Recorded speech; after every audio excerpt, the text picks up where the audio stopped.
here today. Wonderful, so many people could join us. Yeah, the amount is impressive. We got 47 people on the call, which is amazing. Very nice. Very nice. Wonderful. So happy that everyone could find it. I've never seen so many people on my call, so.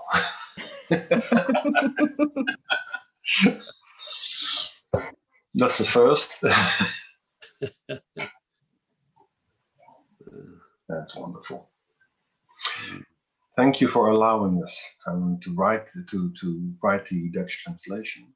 I hope it pleases the Dutch readers.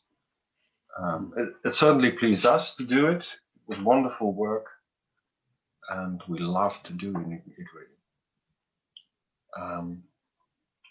What we would like to do tonight, we haven't made a plan really. We just do this as it emerges, and if anyone has a question, just raise your hand and I'll give you some room to ask questions on the book, or any other question. I think that would be wonderful. Can I ask the first question? Absolutely. Yeah. Well, like Sri was saying, we that translating the book allowed him to see things on a new and deeper level. And I had the same experience. And I imagine that you had the same experience while writing the book. So I was really curious, what did it bring you fresh or new, the process of writing it? It's a question for both of you. Well, ladies first then. Absolutely. Well, just like the process that you went through in slowing down to try and understand where we were coming from, what we were pointing to, that happened with Dicken and I. We both had, been studying this understanding for a long time for Dicken, not so long for me, just a couple of years, but we both had a sense of what it was and also ideas. And so by talking about it, it slowed us down. And every time we would talk about a subject, it would slow us down and we would both see something new about it. So we came with both our ways of seeing things, but then in talking about it, very often we'd just be talking for we'd have a 2-hour session on Skype and we'd just be talking about something. But it would always enrich us. And then we would either write something from that talk or we would just leave it and let that percolate. And then next time we would maybe write something. So we really allowed the process of one voice to emerge. We didn't want it to be Dicken writing some and my writing some. We wanted something to be one voice coming forth.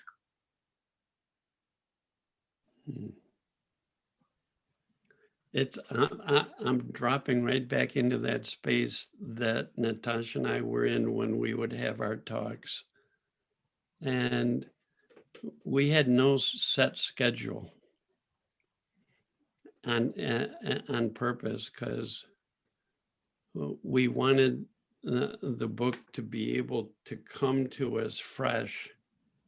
I mean, I had been studying for many years with Sid Banks, and it would have been easy to just talk from my intellect about these ideas, but we both were committed to dropping back into the unknown over and again to see what would occur to us that was fresh. So here we were writing a book about how we're all connected to a deeper intelligence, the intelligence of life itself, the intelligence that knows how to create everything. I mean, I look out my window right now and the trees and the sky and the flowers and everything has come out of that creative space. And so here we were writing about what good news it is to realize that we're connected to a deeper intelligence that knows how to create and operate the universe and everything in it. My new little puppy is being lived by this intelligence. And here we were writing about it, and it was powerful to see how the more we trusted in that quiet not knowing and what came out of that, the better the book became. And so, Elena, to answer your question, what I learned most was a deeper trust and faith in wisdom, and how wisdom allowed Natasha and I to do something I hadn't really seen done before. When you have two authors, you have two very different voices coming together. And a lot of people, when they write a book with two authors, they take turns writing chapters, or they'll say, and then Dicken says, and then Natasha says. We would get quiet together, often for long periods, and something new and fresh would come, and it had to feel perfect to both of us or we wouldn't use it. And if either of us said, I don't know, it just meant it hadn't been written yet. So we had to get quiet again. And then wisdom would keep bringing up new versions until we found one that we felt like spoke as one voice for both of us. So the whole book literally was written by the two of us with one voice, but the one voice was not either of us, it was wisdom. So it was very powerful. I mean, this has implications for relationships, of what it means to be united in a relationship from a deeper wisdom that speaks through each of us in a way that brings us closer and closer together. So my relationships with my wife and kids and grandkids just kept getting better and better. I mean, I think that's why it's called wisdom. If it didn't move human beings toward greater connection and love and well-being, it wouldn't be called wisdom. We'd call it, I'm connected to stupidity or ignorance, or it's wisdom is what brings us well-being. It brings us love. It brings us connection. It brings us creativity. It brings us new and fresh. And so the more any of us live that, the more Natasha and I lived that, the more we were taught about that by wisdom itself. So the deeper our understanding went.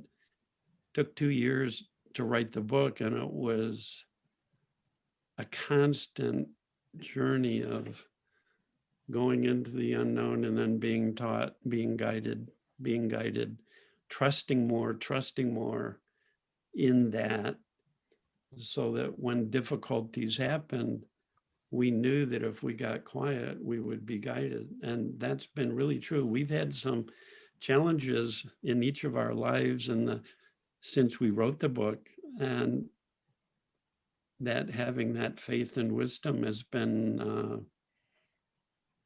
I wish that on everybody.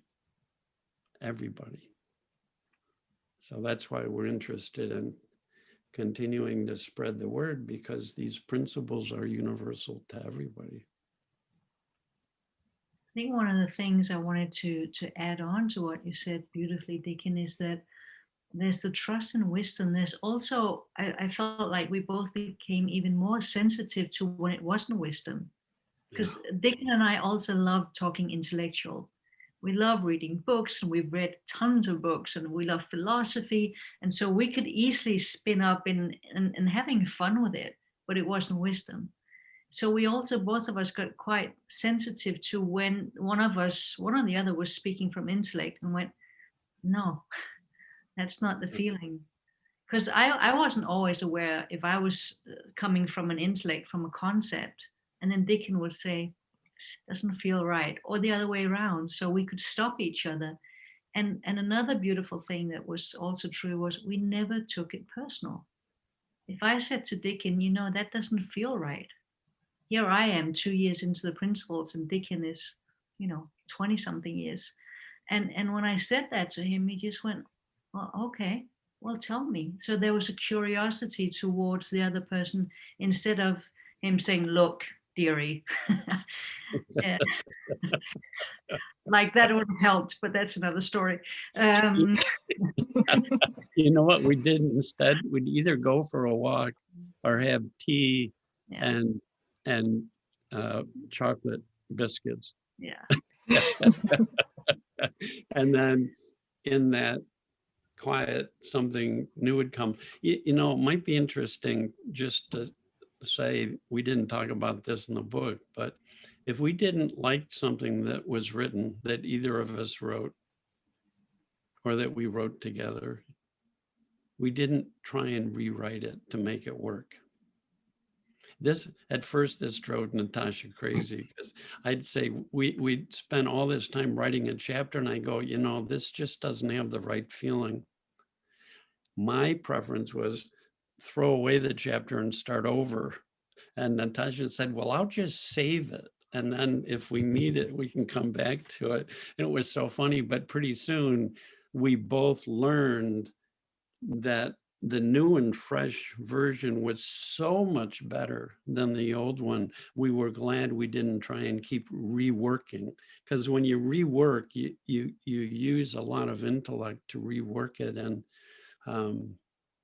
so we would rather throw away a lot of our work rather than not have it have the right feeling. It could have been 380 pages, Dicken. Longer. Unbelievable how much we saved. No, it's true. What we published was the essence. And I've been reading the book quite a few times since, because I translated into Danish. I recently tried to make an audio book out of it, where I was speaking it. And we've done so many book clubs, both of us. So, and each time, when we finished the book, we talked about, in a couple of years, we'll go back and we'll, rewrite it or review it or something, make changes. Every time I read it, I'm like, oh, it's still true. It's still fresh. Sometimes I've even forgotten some of the insights that we wrote there, and I feel like, I've got a new insight, and then I read it on page 74. It's like, I just thought that was new and fresh, and there it was in the book. So there's something about when wisdom comes through us and writes or speaks, whatever it is that we do, it's so timeless. It just resonates with people on such a deep level that it doesn't need to be changed. So we're very happy with how that came out, and the collaboration that taught us so much on so many levels.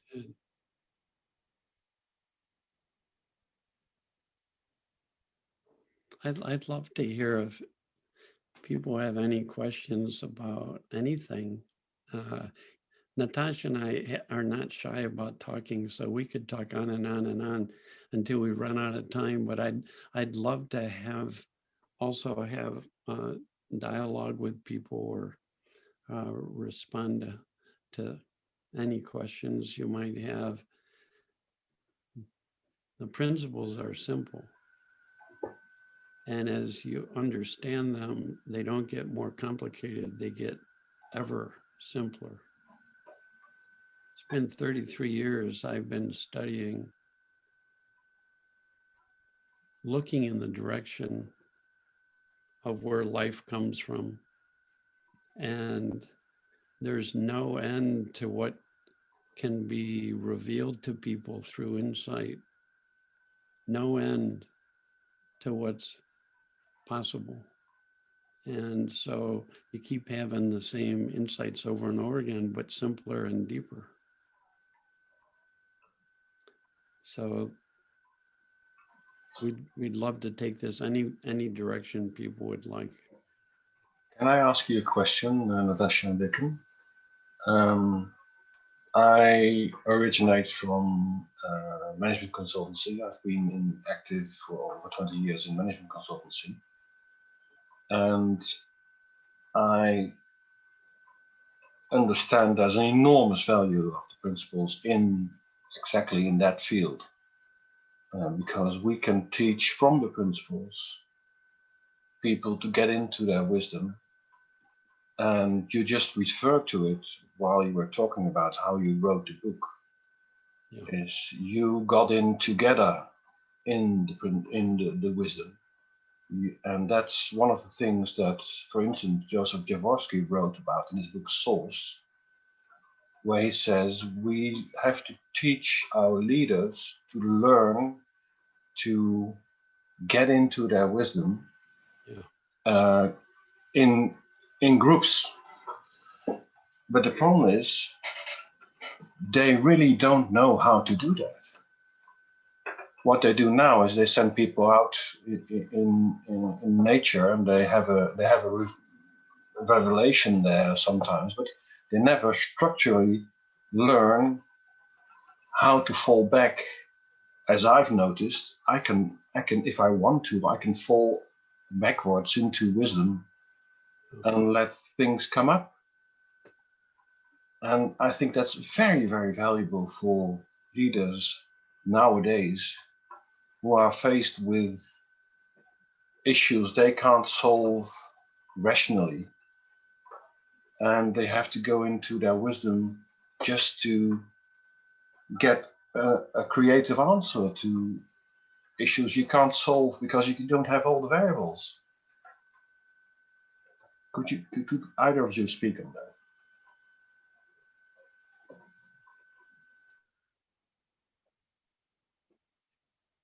Sometimes one of the questions that I use in groups is I ask them, where do your best ideas come from? And they kind of get quiet. And then they'll answer in the shower, walking my dog, when I go on my run, when I sit on the beach, when I, something. None of them ever says, it's when I'm in a brainstorming session and we really am trying to work it out.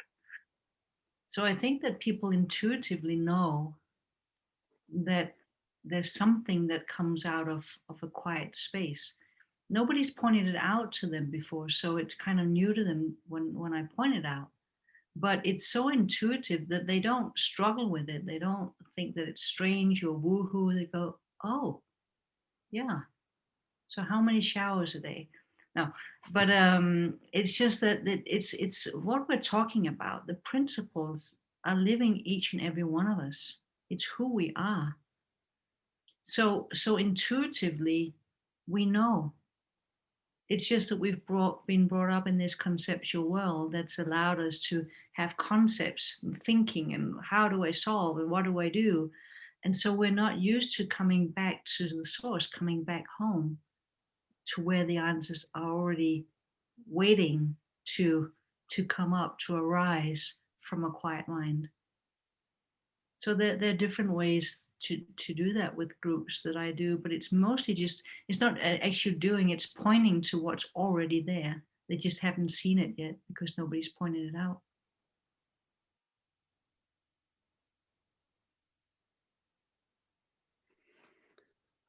I mean, any of us who have been learning the principles, we often have a long wish list for all the people that we wish understood this.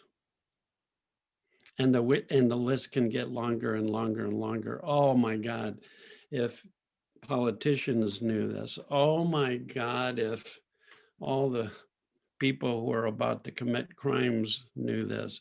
Oh my gosh, if anybody who is struggling knew this. If my parents knew this, if my wife knew this, if my husband knew this. Well, Sid Banks was insistent. He says, if you want to help the world know this more, the best way you can help the world is by you learning this. And I saw in my family, when I learned this, it affected my whole family, and they didn't know the principles, but we are influenced by being around people who become better, more present, better listeners, more resilient, get over upset quicker, more hopeful, more loving, more kind. It influences the environment and people. I've done trainings in some of the largest companies in the United States, and I've seen one person in the room affect the whole room. You know, there's a saying in English that one bad apple can ruin the whole barrel of apples. There's very little understanding how one good apple can turn a barrel of wilted apples back into healthy apples. And I've seen it happen over and over again in a family, in a company, in a group. One person with understanding. You get 20% of people in a company with this understanding, the whole company becomes a healthier company. Right? So I see this as what's happening now in education. I see it happening in policing, in prison reform, in governments, and it's every area is, as one by one people raise their own level of consciousness, it creates a sphere of influence. And there's a ripple effect that happens. And then also on a deeper level, it changes the whole, as one part of an ecosystem gets healthier, the whole system is a healthier system. So we're also affecting people that we don't even know as we become more wisdom-led, more responsible for our own state of mind, more resilient, more present-centered. Oh my God. It's a quiet revolution that's happening from the inside out, as our friend Michael Neal likes to say. It's changing the world, not outside in, but inside out.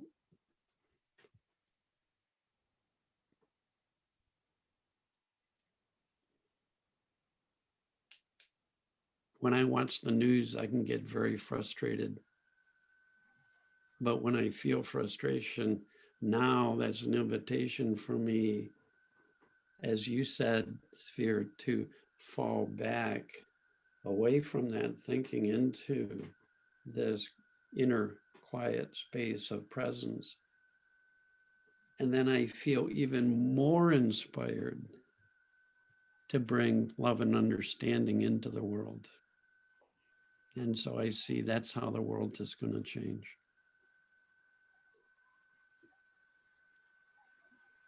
Beautiful, thank you. Anyone else who wants to ask a question?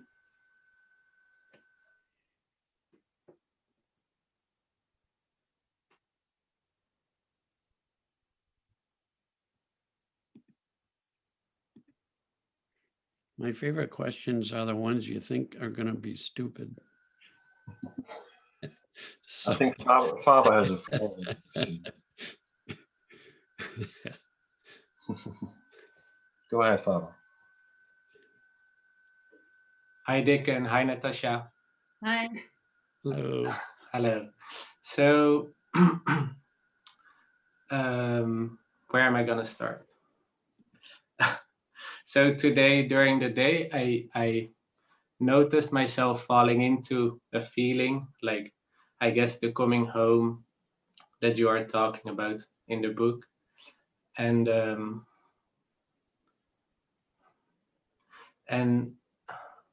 where I over the last few months fell back into trying to fix my mental state, trying to work with my fear myself.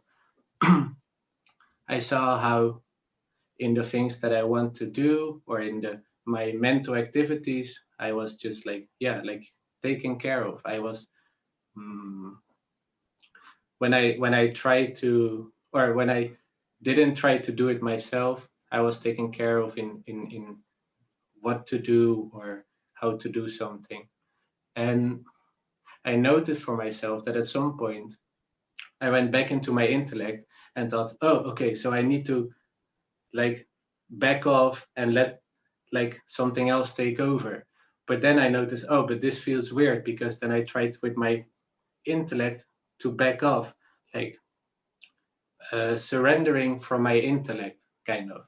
So I was wondering, like, I remember one talk from you, Dicken, like I think it was 2 months ago, where you mentioned 3 words. You said silence, feeling, knowing. So I was wondering, like, yeah, if you, one of you or the both of you, could speak to this.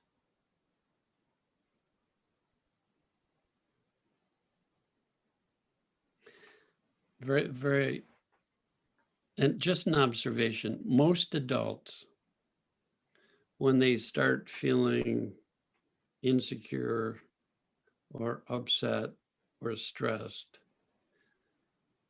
rely on their intellect and try and figure out what to do, how to respond to it, how to deal with it, how to feel better. So when most adults feel tension, they do even more thinking. And as people begin to learn that it's that thinking that's creating this tension, there's a natural tendency to begin to let go of more and more of that thinking rather than do more of it. We begin to do a little less of it.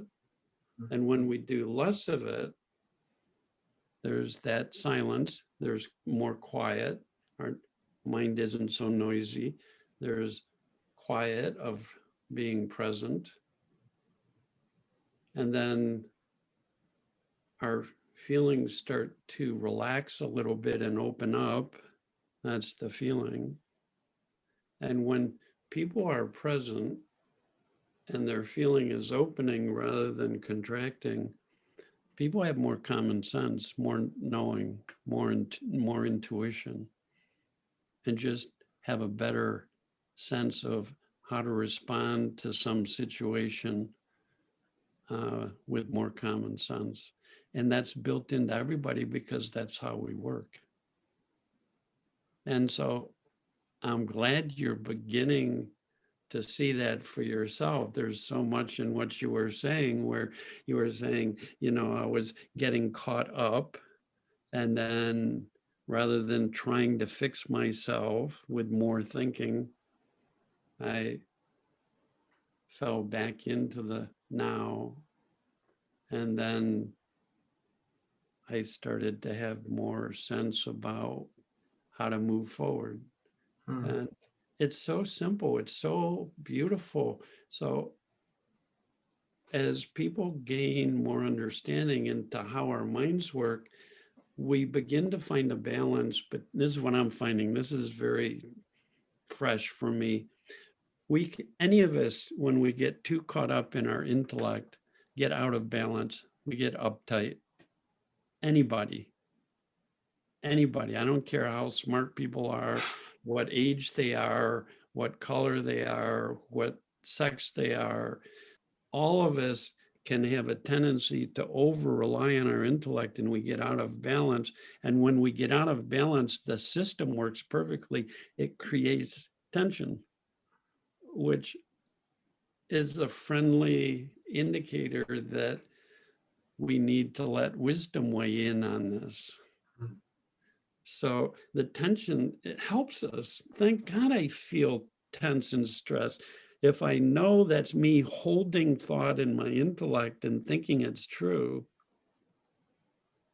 when I fall back from that, that thinking softens, my feelings start to open, and this deeper intelligence brings something new and fresh. And it's very practical. But then we have a balance between wisdom and intellect, so you get the best of both worlds, as Sid Banks says. I love that. I love helping people find greater balance. It's so ordinary, Faber. We all fall into our home because it's always with us. It's so ordinary. All through the day, there's times when we fall into that space and this beautiful feeling arises. And then we all get caught up by something. And then, oh, where did that beautiful feeling come? How do I come back? You know, the amount of time people ask that question, how do I come home? Like, we're already there. And so just realizing it. So when I hear you saying, it was like you were saying, you were trying, oh, so I just have to let go and it becomes a technique. Yeah, exactly. We don't need techniques because we're already here. That's all we need to see. And so when we start seeing the ordinariness of us actually living from this space, so this is where we live. And then sometimes we get caught up in our intellect. It's just seeing that. Then, oh, I got caught up again. All right, go, you know, do whatever you're doing. But it's the realization that this is who you are. You're always home, but for your thinking. Well, that's really that's really helpful. And so, well, I think one thing that was like a conflict within me for the last 2 months is Michael Neal made a video in which he talked about how to live. And I guess with this, I got so much in my intellect, what you say about the technique, like, oh, I need to get present. Okay. Or I need to find the space. And every time, like every few minutes, I try to come back to this and try to do this. So it became so much of a doing instead of a being, I think. Yeah, that's very common. I mean, anybody that starts learning about this, it's like when you learn how to ride a bicycle, if you try and memorize everything you read about how to have balance, it doesn't help you at all on a bicycle. So we're trying to find psychological balance. And at a certain point, you get a feel for balance on a bicycle. That's an insight. It's the same with finding balance in our life. As we learn about these principles, we have insights that help us get a feel for how to live without having to use techniques. You just get a feel for it. Like Natasha says, you feel when you've walked away from home. And then you remember that home is right here, always available, and you relax into it because it's always here. And you're back in balance. You know, and then once you start to get a sense of that, you don't need to be told how to. Like, no one has to tell me how to ride a bicycle. I don't have to keep being reminded by people how to do that. Once you have insight, it stays with you, but it's a matter of the heart. It's a matter of intuition. You get a sense. So I don't think about the principles much. I go about my day. I'm living in the now. I'm enjoying the moment, and then I'm not enjoying it. And if I know it has something to do with thought, it just brings me right back into the now, and I go about my day. And that's the beauty of insight. Once you gain insight, you can't lose what you gain. Just like when you learn to ride a bicycle, you can't lose what you gain about balance. And then you have another insight, and you can then balance riding your bike down a steep hill. And then you can have insight and keep your balance when you're going over a big jump. Right? And then you go, okay, I got that now. Right? Wisdom is the teacher. It'll help us learn through insight how to have an easier time of anything. Anything. So we come home because when we're home, that's the open doorway for wisdom to guide us intuitively and from the heart, as opposed to trying to guide our life from our intellect. Reading another book about balance on a bicycle doesn't help anybody.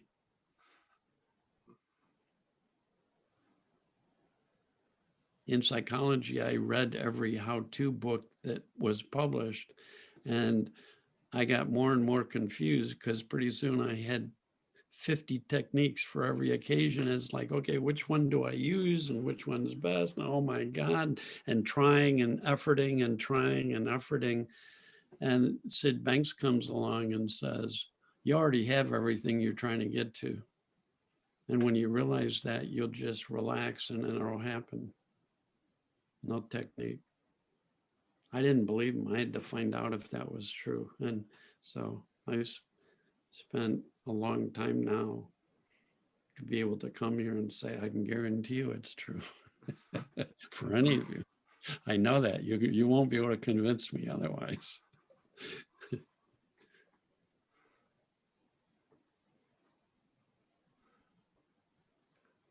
Thank you.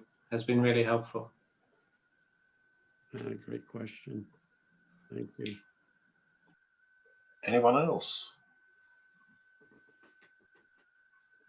Astrid. Hi, Natasha. Hi, Dicken. Hi. I've got a question about free will.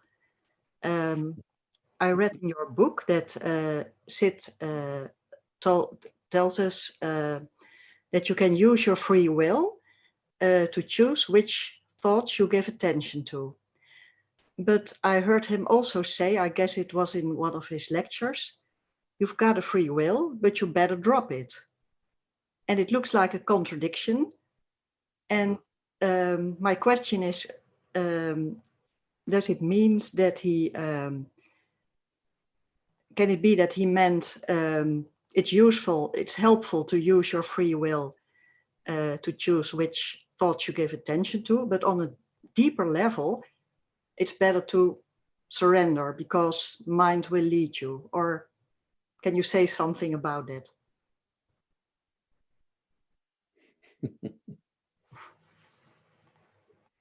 Yeah, it's always a fascinating question.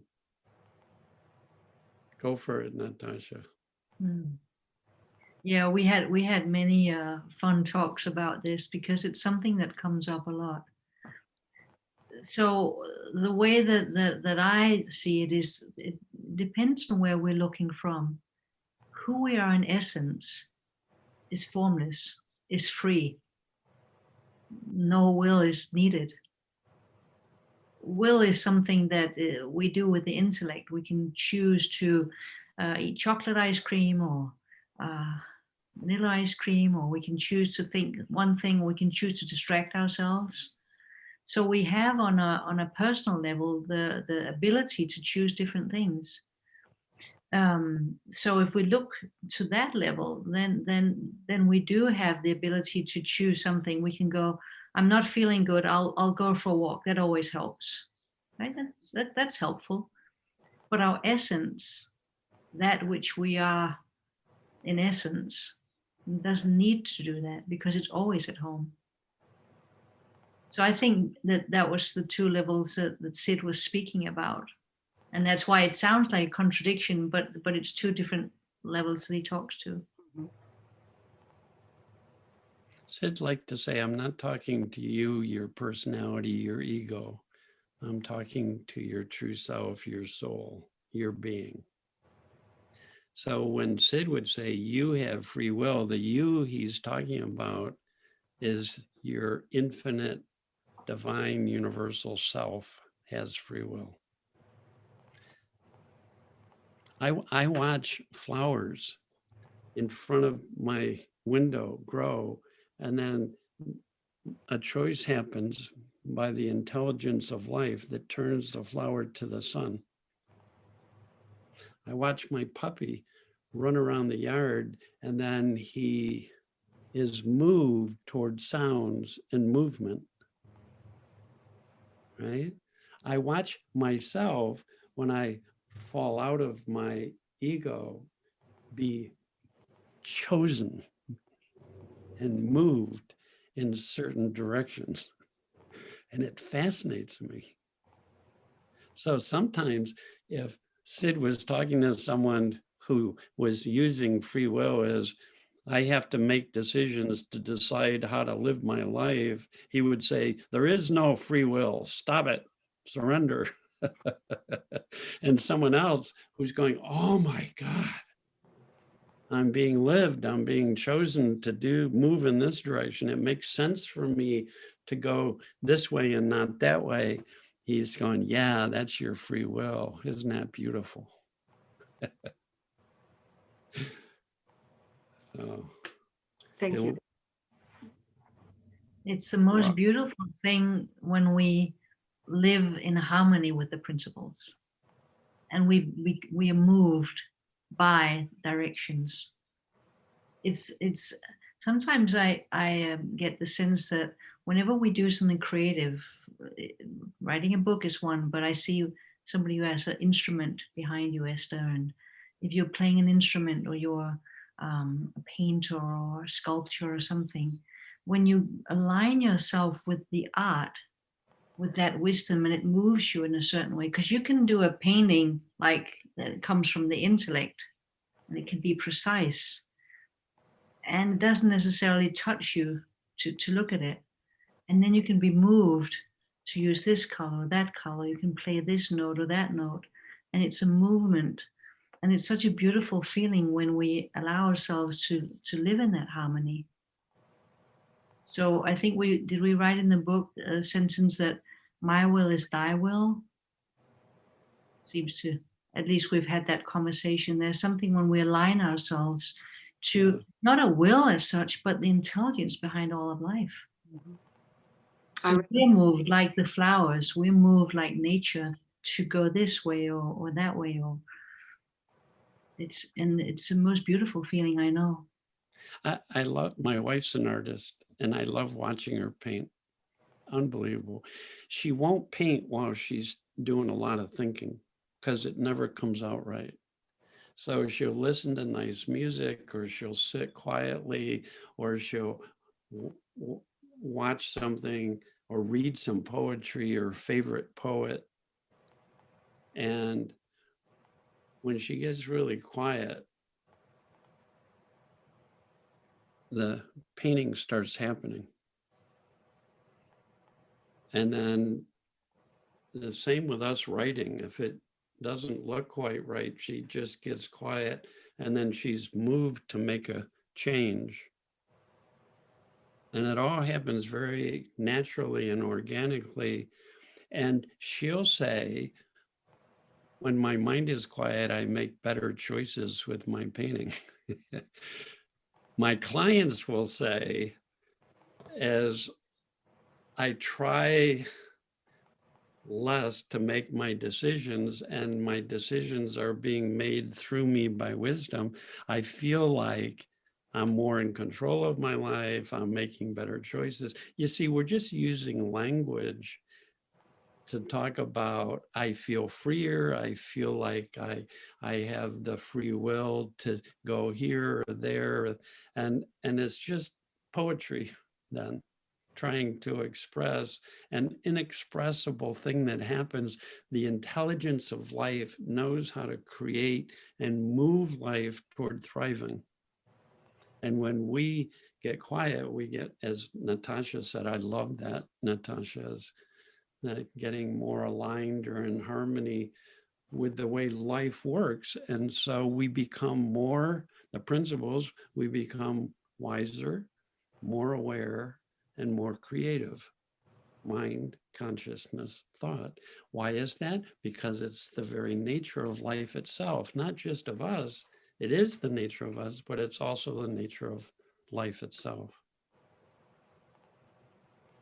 I recognize the feeling. Thank you so much. Beautiful. I used to dread getting that question now because I'd try to figure out how best to answer it, and then it'd get a little confusing.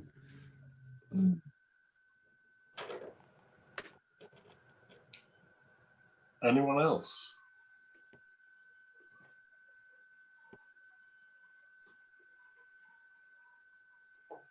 I can only watch the first screen. We've got 3 screens now.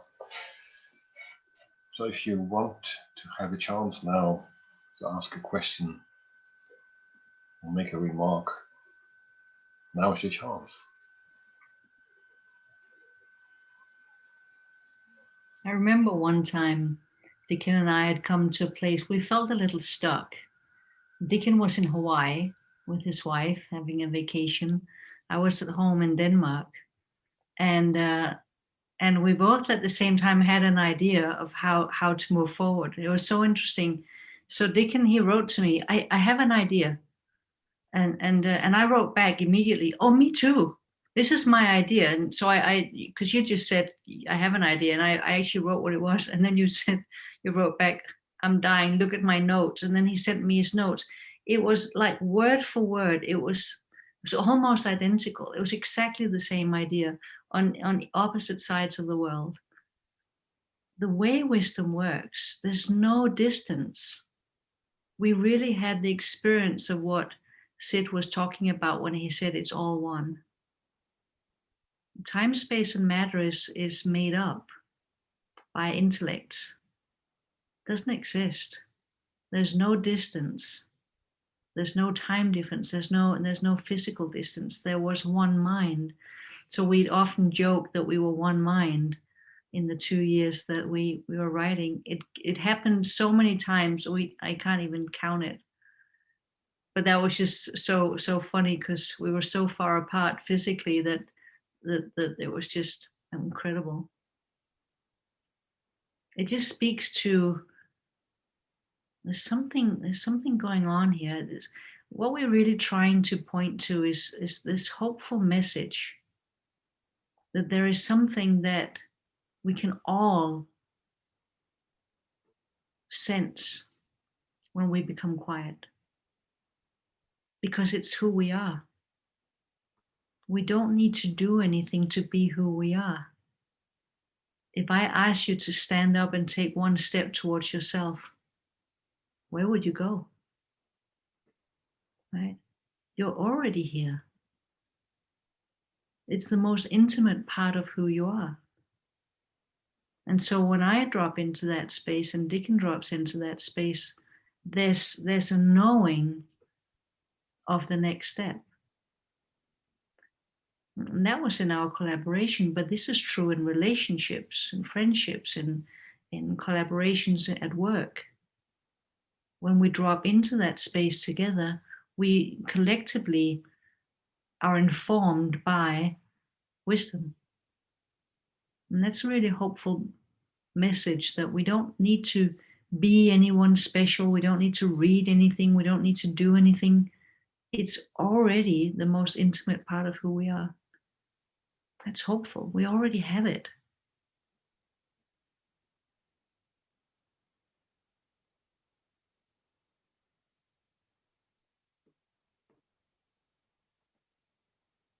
And we'd love to take a couple of more questions if there is. And yeah, they are just, that just came out.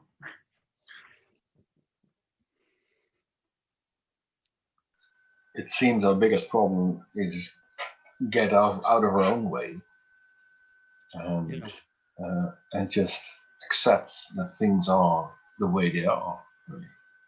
Yeah.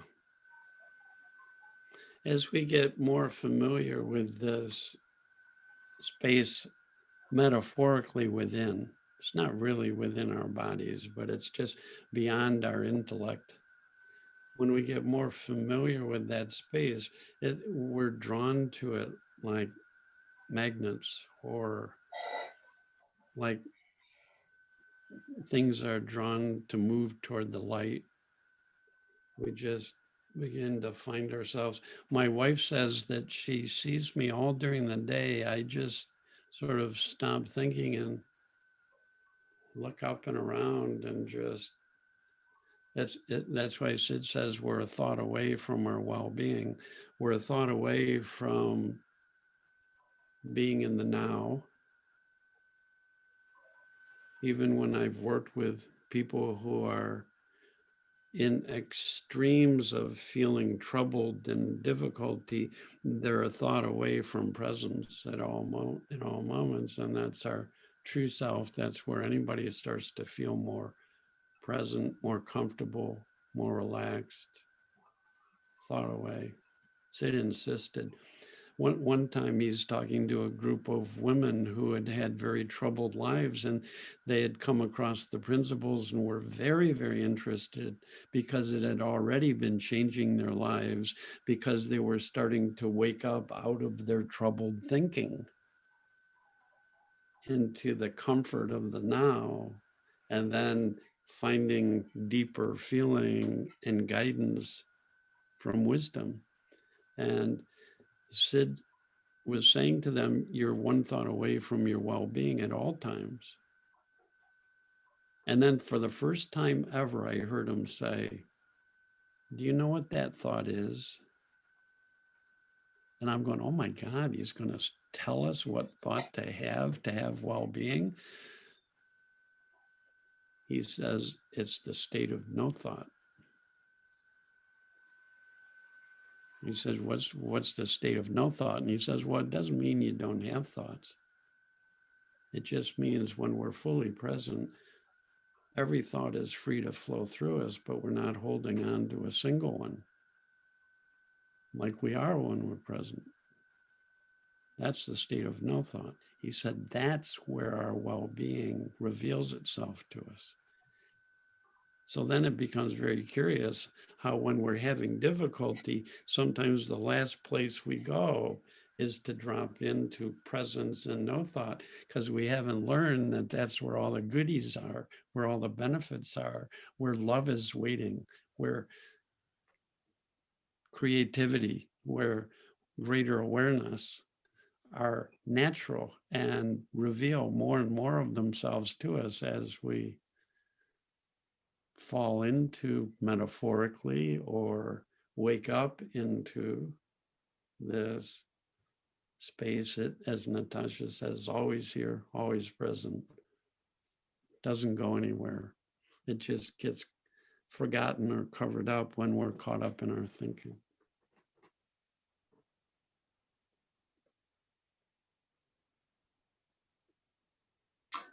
There is one more question, I think, which is from Jill. Can you unmute yourself, Jill? Yeah, thank you. Hi, Natasha and Dicken and everyone else. I have a question. I've been learning about the principles about a year now with Eileen and Sweer.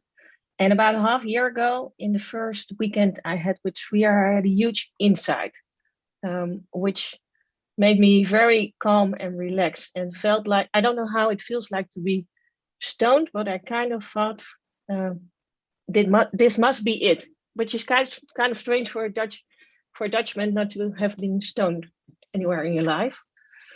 So I had been very calm and relaxed for about 2 weeks, and then someone got very angry at me and I dropped out of it, and it never happened again afterwards. So I'm kind of curious, can I go back to that? Does it happen more often, or how does that work? Yeah. Can you say something about that? Go for it, Dicken.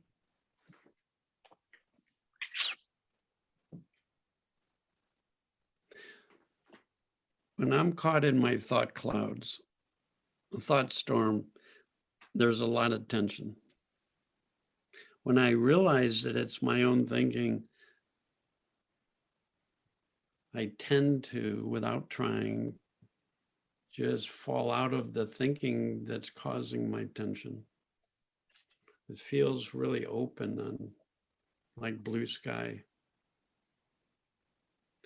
And then often when we fall into blue sky, there's sun.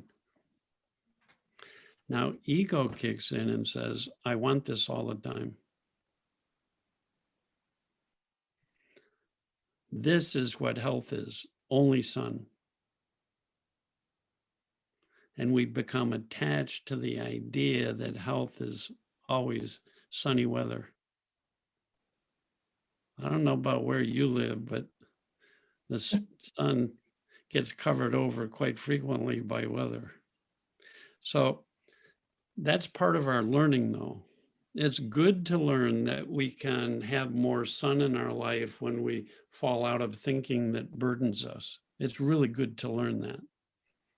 It's good to enjoy the sun, to be grateful for it, to feel like it helps us grow and nourishes us. That's beautiful. But then there's more to learn, because we're not going to have sun all the time, and we don't want our well-being be dependent upon, I can only be in my well-being when the sun's out.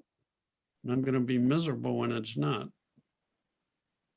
So then we have more insight into what it means to be in a horrible mood, feel lousy, and to fall present. I'm still feeling lousy, but now I'm present. And it's actually very beautiful. So now I'm at peace, feeling lousy. And then I begin to see when I'm at peace, feeling lousy, I had never experienced being comfortable, being uncomfortable before I learned the principles. So I always had some judgment about, oh no, it's raining. Oh geez, no, I want sun. Oh, why is it raining? To be, oh, it's raining. And to be at peace. And then I found out when I'm at peace, when I'm having thought storms, I have all the common sense I need, so I don't scream and yell at my kids at that time, or I don't make poor decisions. That wisdom is always available to us when we're thought away from an openness that allows us to be guided by wisdom. And over time, our definition of well-being changes. That used to be well-being. When Sid would say, look for a good feeling, I go, oh, only when I'm in a good feeling am I in my well-being, and I don't have a good feeling and I want to have it and I got to look for it, and where did it go and what's wrong with me? And then I began to see when I'm at peace with whatever comes, whatever weather comes through, I'm in a good feeling all the time, even though my moods are changing. And that's an evolution in my understanding that allows me not only to be more at peace when I have weather, but to be more at peace when I'm around friends or family and other people and clients when they have weather, rather than going, oh, no, you should feel good, you know, which in a sense I used to do as a therapist. I'm a little embarrassed. It's sort of like, get over it. Stop feeling that way. It's just thought, can't you see?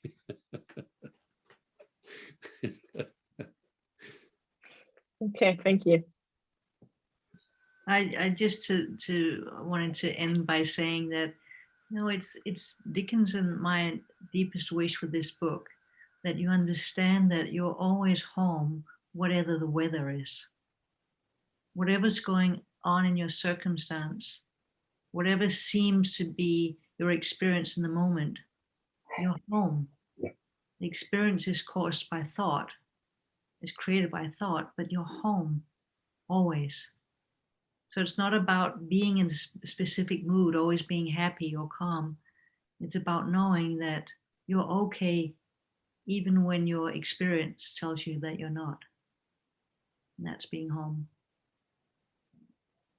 I want to thank Svea and Eileen again for translating our book. We're so grateful. It's language number 8 that's come out now, and there's 2 more in the writings.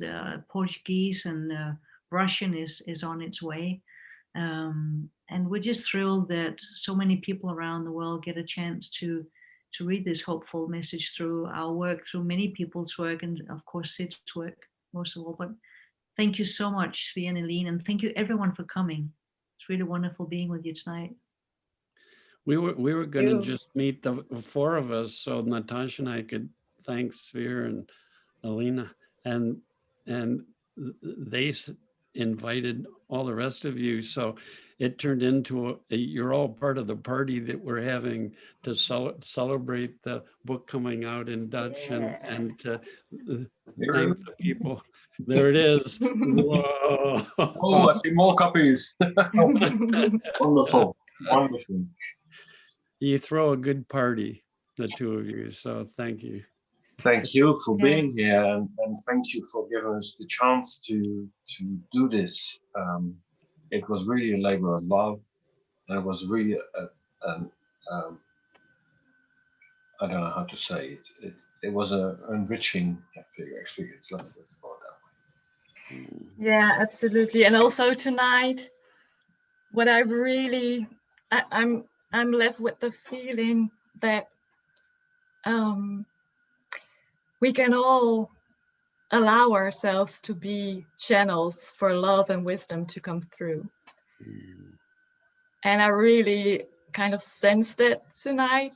So yeah, I can leave with that feeling, and it's great. So thank you very much. And thanks everybody.